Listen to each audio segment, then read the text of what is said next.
Hi, I'm Shotaro, and I've decided to make a video on Twin Star Exorcists because I'm completely in love with it. Now, I could sit here all day and sing its praises, so instead I'm going to just focus on talking about the third OP, which is Sync by LOL. I thought it would be interesting to make a video on because there's a lot of meaning embedded into it. So let's get right to it. The OP begins with a white screen overlaid by two sets of mountain ranges, one on the top and one on the bottom, with both of them being mirror images of each other. Now, on the surface level, the imagery of mountains is foreshadowing for the mountain-sized kegre that takes root in the city of Narukami after it's been lifted into the sky. This foreshadowing becomes obvious when Rokuro compares the kegre to Mount Fuji in episode 40. But I think there's more to these mountains than just foreshadowing. A set of two identical images would obviously bring to mind the twin star exorcists, Rokuro and Benio. But let's take a step back and ask, what exactly are mountains? Well, they're these awe-inspiring, bigger-than-life colossuses that people look up to and revere, especially in Japan with the sacred site of Mount Fuji. But they didn't always stand this tall. A long time ago, they were insignificant slabs of rock, and only by going through intense erosion, weathering, tectonic movement, and volcanic activity were they able to assume the majestic image they now have. And these past hardships are written all over them, in plain sight for all to see. They're uneven, crumbling, cracked, and cratered. Their past has permanently scarred them. But despite all that, they rose up and stand tall as beacons of hope for millions of people. Now, let's apply that description to the twin stars. Rokuro and Benio are visibly emotionally scarred by the hardships in their past, yet they still take up the awe-inspiring, bigger-than-life, and sacred title of the Twin Star Exorcists. People look up and revere them as the beacon of hope that will bring forth humanity's salvation in the form of the Miko. So, there could not be a more appropriate symbol for Rokuro and Benio than these mountains. Now, notice that in between the mountains is a single cloud. A cloud is something that's on a greater plane than yourself, and that you reach towards. So here it represents Rokuro's and Benio's aspirations. Notice that there are two sets of mountains, but only one cloud. This is because Rokuro and Benio both have their own separate traumas that they have to overcome, hence the two separate sets of mountains. However, they share the same goal, to perform their duty as the Twin Star Exorcists, hence the single cloud. And if a mountain does become tall enough, it will indeed reach the clouds. I haven't even talked about how this entire cluster of images is all in monochrome, with white streaks flickering across the screen. We see a similar effect used in the show on the sidebars of the screen when flashbacks occur. This particular aesthetic is reminiscent of old film and fits the symbolized theme of rising above one's past, a theme that will recur throughout this OP. Moving on, 4 patterns flash across the screen in quick succession. The first pattern consists of 4 shapes, and I interpret these shapes to be wings. There are 2 pairs of them, one for Rokuro and one for Benio, symbolizing their ascension in overcoming their past traumas. The second pattern is a bit more complex. I interpret the cluster of shapes in the bottom right and bottom left to be elaborate railings. If so, then the empty space in the center of the screen would be a passageway, and at the end of the passageway is a series of rectangles at the top of the screen, which I interpret to be steps on a staircase, leading upward to a higher plane above their past. The third pattern gets even more intricate. We see the familiar wings on the right and left enclosing the rest of the shapes, as if to imply that the shapes in the center are supposed to communicate an overall message of ascension. So let's take a look at these shapes. Starting with the bottom, we have a flattened upright triangle. Because of imagery from later on in the OP, upright triangles are associated with Yuto. I'll explain this later on, so just bear with me.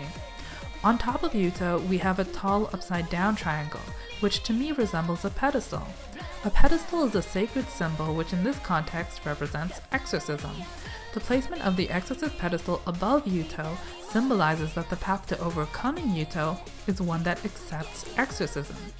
Intersecting the top of the exorcist pedestal, we have alternating, converging, and diverging lines. They almost seem like rotors spinning so fast that their motion is blurred.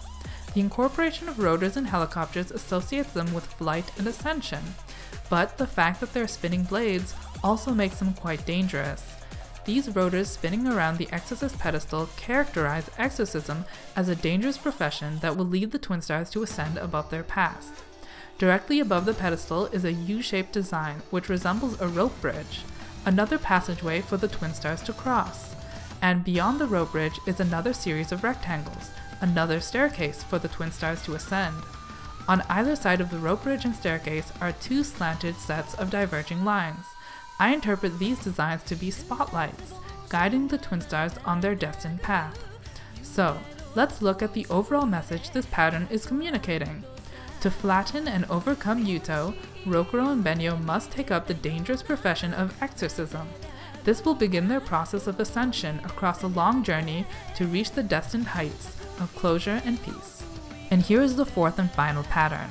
Like the previous pattern, the shapes are enclosed by wings on either side, for the same purpose of letting us know that their overall message is that of ascension. At the bottom of the screen, we have the familiar diverging line spotlights, this time illuminating the flattened triangle of Yuto. This symbolizes that the twin stars' fate is to confront Yuto.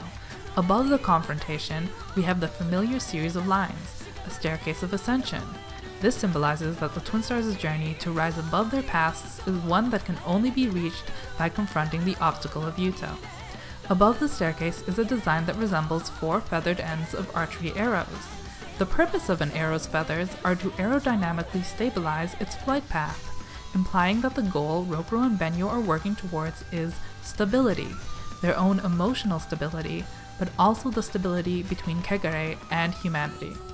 To round off all these patterns, we get a closing image with the two mountains now at the sides of the screen. Between them, we have blue lines on the left representing Benyo, because of her blue mask, swords, and enchantments, and red lines on the right representing Rokuro, because of the red accents on his black exorcist uniform, his red enchanted right arm, and his red eyes.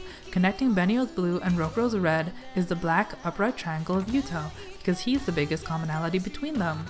He is above them because he's an obstacle that they must overcome. The spotlight design that shines vertically through the center of the screen indicates that the fate of the twin stars is to move past Yuto and ascend the gray staircase at the top of the screen to a higher plane of closure and stability. The Exorcist star now enters the center of the screen to segue into the logo. Now we move into a scene between Benyo and Rokuro. Superficially, the scene may be a reference to the dysphoria caused by Benyo's unappetizing cooking. However, I think the scene is trying to communicate a deeper message, that Benyo and Rokuro's romantic relationship is dysfunctional. The first things I notice about this shot are Benyo's eyes, the windows to her soul, which are colorful, lively, and honest, indicating that she still retains her integrity and individuality as a person. Contrast this with her monochrome surroundings, which feel foreign, dishonest, and unfamiliar. Take for example the black cocktail dress she's wearing. Considering Benyo's stiff and workaholic personality, such frivolous attire would be foreign to her. Look at the food laid out in front of her. They're clearly unfamiliar dishes she did not choose herself because there's no ahagi. It's also apparent that she isn't enjoying the food either, as the food is untouched and the glass is still full. And most obviously, she's frowning, clearly dissatisfied and uncomfortable. As the scene proceeds, Benyo grabs her phone with dexterity and purposefulness. We know that Benyo is inept at operating phones, as we've seen her have trouble using the basic call function. Yet here, she's expertly handling it, almost as if her body is moving out of her control, out of sync with her true self. She snaps a photo and the shot changes to encompass Rokuro as well. We are now keyed in that Benyo and Rokuro are dining together. This domestic situation, a formal romantic dinner, is here a representative symbol for their entire romantic relationship. All of Benyo's feelings of foreignness, dishonesty, and discomfort that were previously implied is here confirmed to be directed at her romantic relationship with Rokuro. And to sum up all those dysphoric feelings, she encapsulates them in a picture.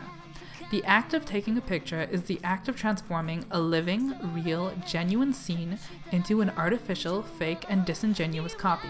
By taking that picture, she's letting Rokuro know that them playing house is but a fake imitation of an actual relationship. Benyo's and Rokuro's entire bodies are now in color, implying that admitting the inauthenticity of their relationship has allowed them to regain their integrity, and their surroundings reflect this sentiment. Most obviously, there's a line through the center of the screen separating them, symbolizing their incompatibility. We see Benyo from a frontal perspective, while we see Rokuro from an aerial perspective, symbolizing that they're not on the same page. Some other interesting aspects of this shot are the flowerless plants on the bottom right and left. If we interpret flowers to be an expression of one's true self, the lack of them on the plants reflects how Benyo and Rokuro can't be their true selves when they're with each other. This interpretation is reinforced by the framed wallpaper in the top right and left of the screen. The wallpaper features artificial representations of flowers, implying that any seeming moment of sincerity between the two is in actuality just artificial, pretend, and untruthful. We flip perspectives, and now Rokuro is given the frontal perspective and Benyo is given the aerial one. More dysphoria. Again, we see the flowerless plants in the bottom and framed paintings of flowers at the top. We zoom in. Rokuro is shocked that Benyo has taken his picture and communicated the inauthenticity of their relationship. Rokuro drops the butter knife, a symbol of their domestic relationship, in effect, rejecting their relationship. The butter knife transitions into a rose, another symbol of their romantic relationship. The rose's petals fall apart. Their relationship is broken. The screen starts to jarringly tilt at odd angles. Their incompatibility is becoming more obvious. We get a long shot of them. Their emotional distance is manifested as physical distance. The tables transition into landscapes. Rokuro and Benyo rest in different poses and at different angles, further emphasizing the disconnect between them. We cut to a marionettist stringing Rokuro and Benyo along. Superficially, this scene is foreshadowing the fight against a marionette Kegure. But on a more meaningful level, there's a more relevant character that's been manipulating everyone and everything so far in the show. There's no one more manipulative than Yuto. Thus, this scene establishes the upright triangle in between the marionette hands as a symbol for Yuto, which makes sense in the context of the patterns at the beginning of the OP. But Yuto isn't the only one who's been manipulating the Twin Star Exorcists to further his own plans. In fact, the entire Exorcist world is using the Twin Stars for their own benefit, symbolized by the globe behind the marionettist's hands. And in a broader sense, Rokuro and Benyo's fate and destiny as the Twin Stars have been what's pulled them along through all the events that have transpired, hence the presence of the constellations. Now we've begun the journey hinted at in the patterns at the beginning of the OP. This journey concerns the world lit by the sun on the right, the visible world, the world of human civilization. It will also concern the world shrouded in darkness by the moon on the left, the invisible world, Magano.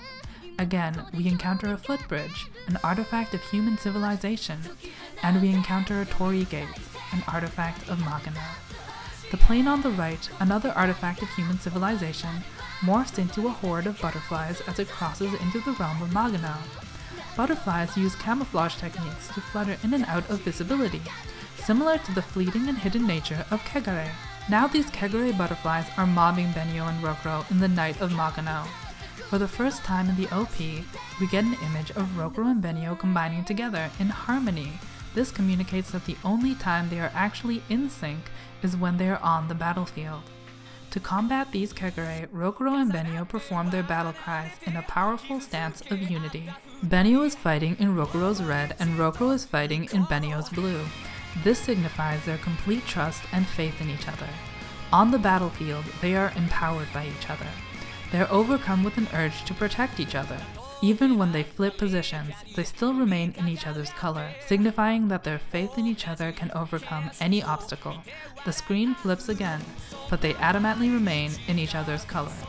And once the fight is over, they helplessly fly into the sky, back into their own color, further emphasizing that their only sense of unity comes from the battlefield. We cut to a collage of triangles, mountains, clouds, and the 12 guardians, signifying that the Exorcist executives are inseparably entangled in all the events in the Twin Stars' lives.